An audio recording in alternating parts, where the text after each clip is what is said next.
Originally released in early access in 2016 and fully released in 2018 by Compulsion Games, We Happy Few is an action-adventure game set in a retro-futuristic version of 1960s England. The story of We Happy Few is as dark as it is brilliant. Unfortunately, most people who've played the game won't have experienced the full story. I played We Happy Few on Xbox, where, at the time of making this video, only 1.56% of people who had played the game have finished it. I have an upcoming video on why this is, so consider this your friendly reminder to subscribe to my channel so you don't miss out on this and all my future videos. But for right now, just sit back, pop a joy, and let's get started on the story of We Happy Few. The year is 1947. World War II rages, but in this version of history, Germany is winning. England has been invaded, and the citizens of Wellington Wells have been given a terrible choice to make. German tanks menace the village, promising destruction if their demands are not met. Their ultimatum is simple. The Germans will pull out and leave, but in return they want the children, to keep as hostages until the end of the war. Every child of Wellington Wells under the age of 13 will need to board a train to Germany. And with a few notable exceptions, this is what happens. Not that everyone went along with this plan. Some attempted to steal a register of names so that the Germans would not know which children were meant to be taken, and for this act they were hung and their bodies left as a reminder to those who might otherwise try to interfere. 17 years later, the town is unrecognisable.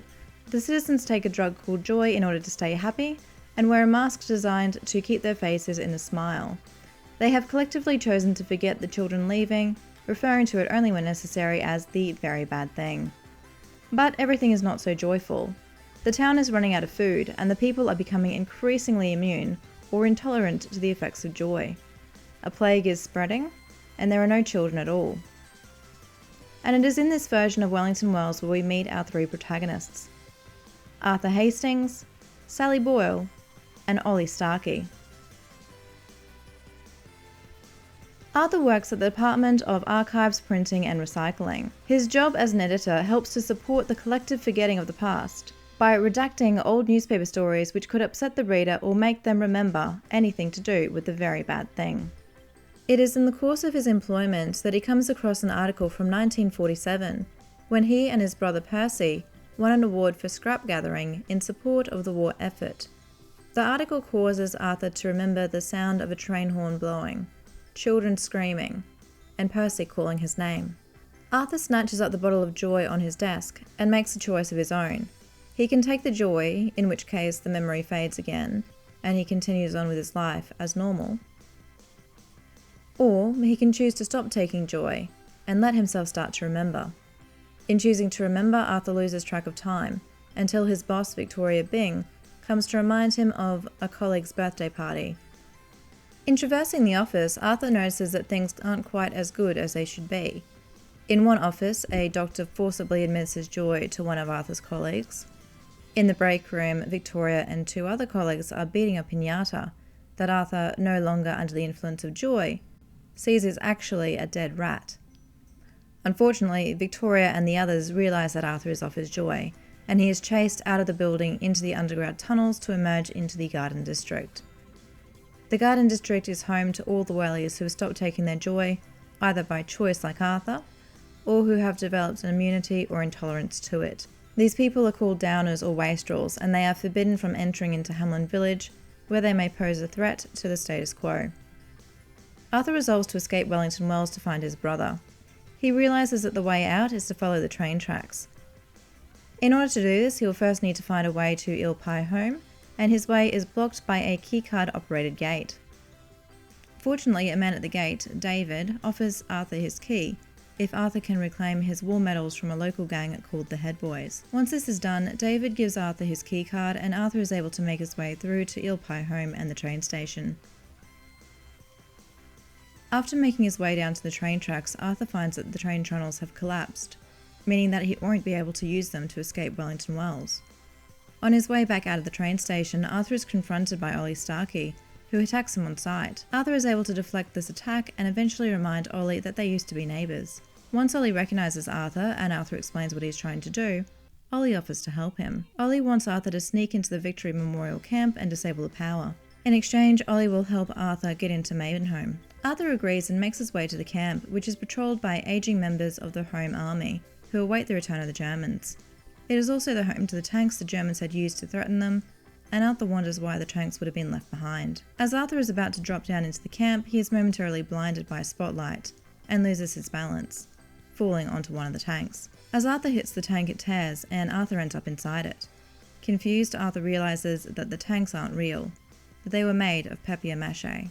Arthur also realizes that this means the children did not have to go to Germany, that without the tanks, the Home Army would have been able to fight the Germans. Arthur presses on through the camp to disable the power and then escapes to return to Ollie. Arthur tells Ollie about the papier-mâché, and Ollie claims that he didn't know. Ollie gives Arthur a device that Arthur can use to pretend to be a bridge inspector in order to get past the bobby guarding the bridge to Maidenhome. Arthur talks his way past the bobby but still has to go through rehabilitation, including an etiquette lesson from Uncle Jack, and taking joy before being welcomed back into Hamlin Village. Arthur intends to make his way to the Parade District, but needs a letter of transit to allow him to move freely between the different areas of the village. He left his own letter of transit in his office before going off his joy. Arthur decides to try and get a new letter of transit from the old government printing office, but as luck would have it, he runs into Sally Boyle, who has a way of getting a letter of transit by speaking to her acquaintance, General Byng. Arthur unfortunately insults Sally, which causes her to run off, and Arthur decides to go to her home to try and make it up to her, in the hope that she will get him the letter of transit after all. Sally lives in St. George Home, a separate area of Hamlin Village, accessible by yet another bridge. Leaving the alley, Arthur is confronted by a bobby, and is told the bridge to St. George Home is also out of operation, and that a Dr. Faraday is the only one who can fix it. Arthur tracks down this doctor, and after doing some tasks for her, learns that generally, the way to fix the bridge is to turn it off and on again. Arthur pretends to be a council worker and is allowed to fix the bridge, and gains access to St. George Home.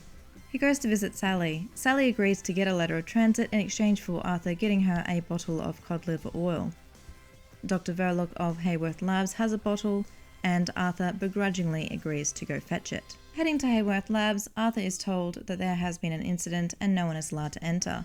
Thinking quickly, he says that he is a reporter there to interview Dr. Verloc. The bobby guarding the door asks to see his press pass, which he does not have. However, Arthur used to work for a local newspaper, the Hamlin Courant, and decides to visit the editor there to ask for a press pass. Speaking to the editor, he learns that one of their reporters, Gemma, is investigating Hayworth Labs. Arthur heads to Gemma's house, but she is being taken away by two doctors. Arthur decides to follow up on Gemma's investigation, going into the maintenance tunnels below Wellington Wells. He finds evidence that there is something wrong with the Joy, and that things are falling into a state of disrepair. He eventually meets up with the maintenance worker Peter, who gives him a note about a permanent solution. Arthur returns to the newspaper to tell the editor what he discovered and to obtain the press pass. Returning then to Hayworth Labs, Arthur is now granted access, and proceeds to make his way through the facility to Dr. Verloc's office.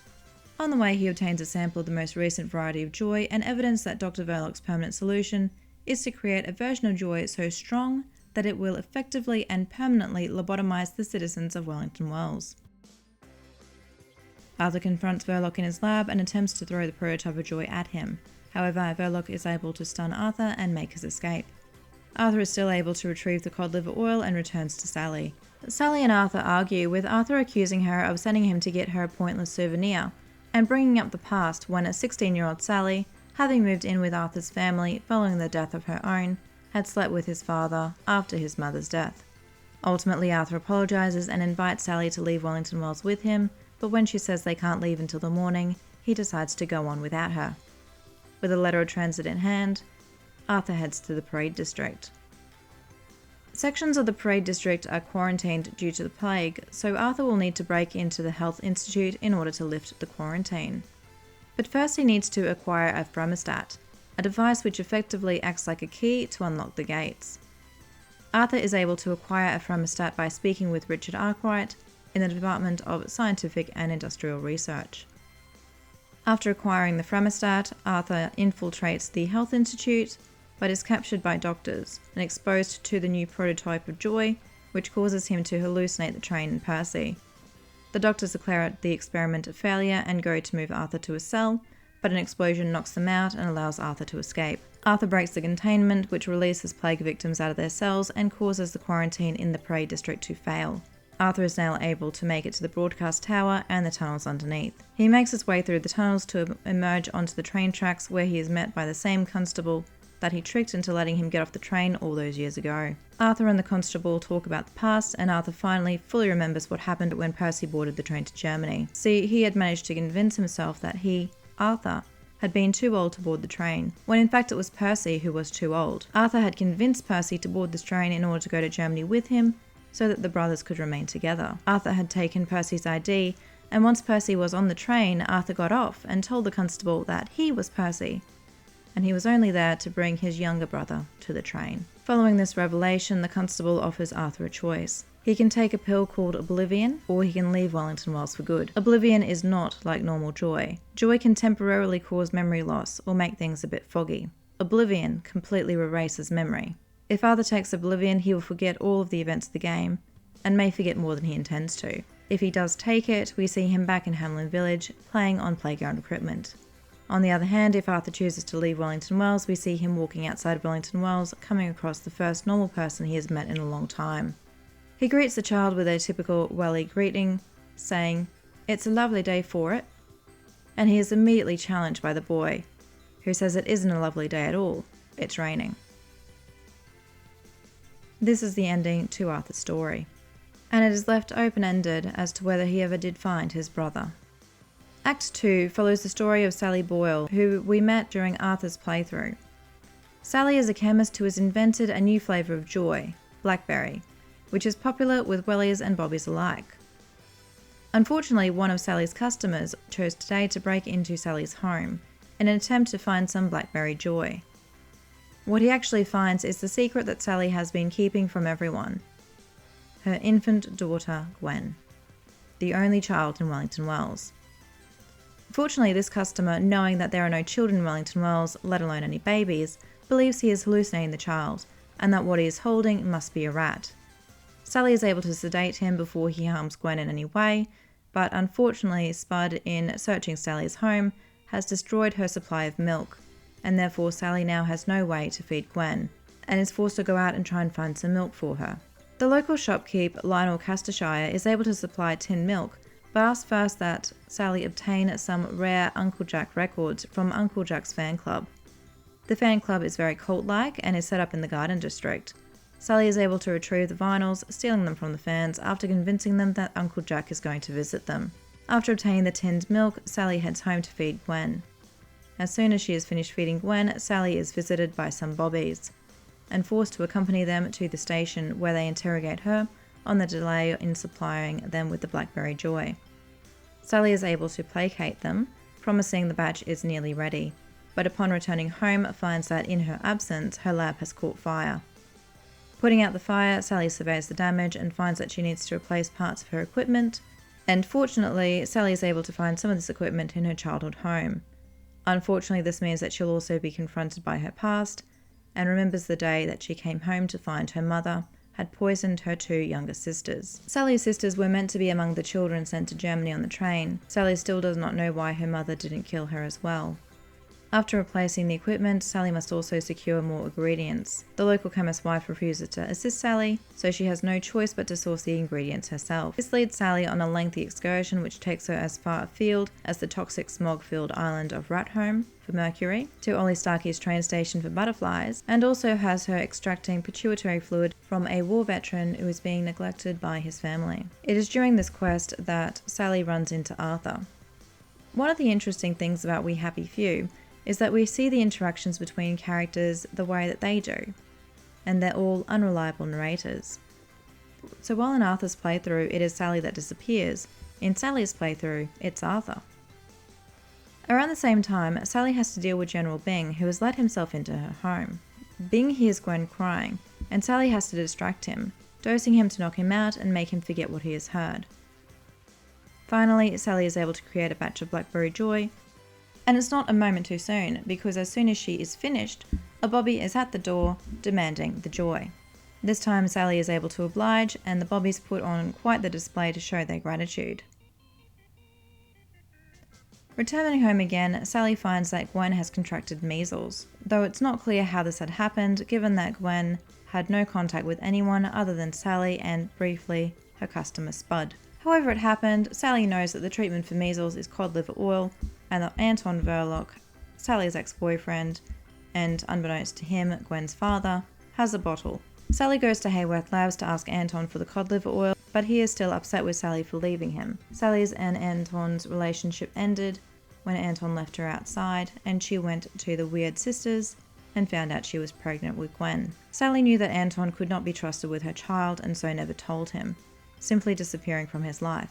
Anton believes that Sally's disappearance and her development of Blackberry Joy was an intentional betrayal, and Sally has become his main competition. Anton is not happy to see her and directs the Bobbies to arrest Sally. However, because Sally supplies them with Blackberry Joy, the Bobbies refuse to arrest her and instead simply allow her to leave. Sally recalls that Arthur is now living in the Garden District and decides to seek him out to ask for his help. This interaction is again different. In Arthur's playthrough, he is the one to seek out Sally. Either way, the outcome of the interaction is the same. Arthur agrees to get the cod liver oil and Sally in return will obtain the letter of transport for him. Sally then goes to the Victory Memorial Camp to see General Byng and ask him for the letter of transit. General Byng reveals that he had written himself a note before losing his memories and he knows that Sally has a baby.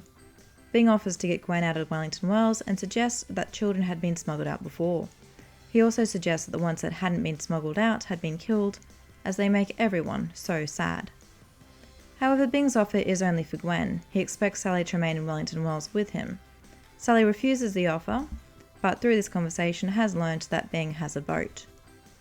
Sally believes that she'll be able to use this boat to leave Wellington Wells with Gwen. She goes to the boathouse to take a look at the boat, and is told that while it's mostly fixed up, the motor isn't working. Sally pretends that she's experienced repairing boats and offers to ask Dr. Faraday for assistance. In actuality, Sally doesn't know anything about boats, but she does know someone who does. Captain Strawbeard. Sally tracks down Captain Strawbeard and finds that he is trying to rescue Eddie McMillan from the Yam cult which plans to sacrifice him. Sally saves Eddie and in return Captain Strawbeard gives her a book about boats. Next, Sally returns to Arthur where the conversation takes place, similar to how we saw in Arthur's timeline. Arthur gives Sally the cod liver oil and Sally gives him the letter of transit. They argue and Sally proposes to leave Wellington Wells with Arthur, but says she can't leave until morning. This time we see Sally tell Arthur that she has a baby, but he still walks away. Sally wonders if he even heard what she said. Still, Sally does have the cod liver oil and is able to treat Gwen's measles. She then goes to Dr. Faraday to ask for help with the boat motor, and Dr. Faraday agrees to help in return for Sally retrieving a Nick Lightbearer record. Fortunately, Sally knows Nick and is able to get into his house and his secret room where the record is kept. After obtaining the motor, Sally breaks into General Byng's safe house to steal his boat key. Byng discovers her there and knocks her out with a tranquilizer. When she wakes up, she discovers that Byng intends to keep her in the safe house. However, Sally is able to fight back and manages to escape. Sally rushes home to collect Gwen, but when she gets home finds the doctor has broken in. Sally knocks the doctor out and quickly places Gwen in her special carry bag and makes her way back to the boathouse. Sally and Gwen escape Wellington Wells in the boat, and Sally's story ends here with her telling Gwen that they are now the Two Musketeers, a reference to how she and Arthur used to be the Two Musketeers when they were young. The final act of We Happy Few follows the story of Ollie Starkey, who has been living in the train station with the hallucination of his daughter, Margaret, who died prior to the train leaving. Ollie's story in the game starts with Arthur confronting him about the papier-mâché tanks. Ollie insists that he didn't know, though Margaret questions how this can be true, given that Ollie was General Byng's secretary during the war. After handing Arthur the bridge device, Ollie resolves to visit General Byng to reassure himself that he didn't know about the tanks. Before Ollie is able to leave the station, the local gang begins setting off explosives, which leads Ollie needing to abandon the train station, leaving via a parachute, as the exits have become blocked by rubble. After leaving the station, Ollie rescues a soldier that the gang had captured, who tells Ollie that all he needs to do to get across the bridge to the Victory Memorial Camp is to tell the guard sergeant Oldcastle that he knows what happened on Trim Street, though what actually happened, Ollie isn't told. Sure enough, Sergeant Oldcastle lets Ollie past the guard post, when he mentions Trim Street, but this doesn't get him all the way into the Victory Memorial Camp, just onto the island. Ollie still has to sneak into the camp using the air raid shelter hatch, after finding and using explosives in order to open the shelter. When Ollie confronts General Byng, Ollie learns that not only was he aware of the tanks, as he wrote General Byng's correspondence, but Ollie actually helped the Germans requisition paper and glue for them. Ollie is disturbed when he learns this, and he insists that the people of Wellington Wells need to be told the truth. Byng refuses and says that this isn't up to them anyway, it's up to the executive committee. Ollie is even more upset when Byng suggests that he should go and visit Sally Boyle, and Byng tells him that he and Ollie had had the same conversation a year ago. This, along with the comments by Ollie about the holes in his memory, suggests that he has taken the drug Oblivion to forget his role in the Germans' deception.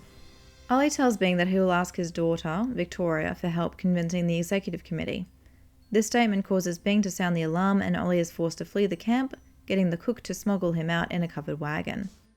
Ollie is true to his word and goes to see Victoria Byng and holds her captive until her joy wears off and she agrees to help him. Ollie then lets her go, but it turns out she was tricking him, and she escapes. Ollie is still able to take a letter of transfer from the house, and so uses this to see the executive committee. The executive committee are located in the broadcast tower of the parade district. Like everything in Wellington Wells, this isn't as easy as it seems, as the parade district is now completely quarantined, and even with the letter of transit, Ollie is not able to access it. Ollie remembers that there are mottling tunnels leading into the district, and he goes to Dr. Faraday's house to ask for the blueprints to find out how to access them. Dr. Faraday is gone by the time Ollie gets to her house, but her houseboys are able to assist Ollie after he does some chores for them. Obtaining the blueprints, Ollie heads to the nearest entrance, which is under the Jacobean Society house. While in the Jacobean Society house, Ollie steals a parade float balloon, in case he needs to once again escape from the roof of the building, if things don't go to plan at the broadcast tower. After gaining access to the parade district, Ollie also visits the Department of Scientific and Industrial Research to obtain a hydrogen tank for his balloon. He then sets off for the broadcast tower and finally confronts the executive committee. Perhaps unsurprisingly, Ollie finds out that the executive committee, like everyone else in Wellington Wells, are on joy and are completely useless. It turns out that only one member of the committee is in charge each day, and even the one in charge is still taking their joy. They are aware of how bad things are getting, and they are keeping charts on the wall of the food and joy shortages. The representative of the executive committee tells Ollie not to look at the charts because they are horrible. Margaret implores Ollie to get Uncle Jack to tell the people the truth, since the executive committee is incompetent and needs to be replaced. Ollie goes upstairs, but Jack is not there. Ollie locates Jack's last tape, which is a recording of Jack breaking down and talking about how bad things have gotten, and also talking about his daughter. Like Arthur, the end of Ollie's story has him remembering a terrible truth about himself. Margaret isn't his daughter. She is actually the daughter of Uncle Jack, aka Jack Worthing. Like Arthur, Margaret was Ollie's neighbour. Her father, Jack, had decided to try and hide her from the Germans, rather than allow her to be taken to Germany. Ollie found out and told Germans. Margaret ran away, and they shot her down. Ollie had blocked out the memory, and over time had started to hallucinate Margaret being with him. And he truly believed that Margaret was his daughter, and that it was Uncle Jack that had told the Germans about her. Ollie is able to put aside his grief long enough to play the recording of Uncle Jack for the citizens of Wellington Wells.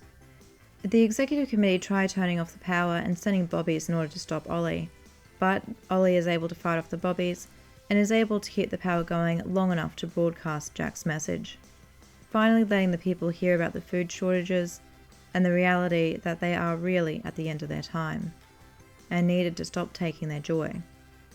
His task accomplished, Ollie leaves Wellington Wells in his parade balloon, finally putting the past behind him and letting go of Margaret. In the epilogue, we see some of the citizens of Wellington Wells watching Uncle Jack's last recording on television. They are noticeably upset and start to remove their masks, take this message seriously, and will go off their joy. Though, like so many parts of this story, this ending too is left ambiguous. But let me know what you think. Do you think Arthur ever found Percy? Or was Percy even the reason he wanted to leave in the first place? Do you think Sally and Gwen were able to start a new life outside of Wellington Wells? Do you think that Ollie was able to make it home to Scotland in his parade float? And do you think the citizens of Wellington Wells were able to put the past behind them for real? Or had they really come to the end of their time? Let me know in the comments below, and don't forget to like and subscribe.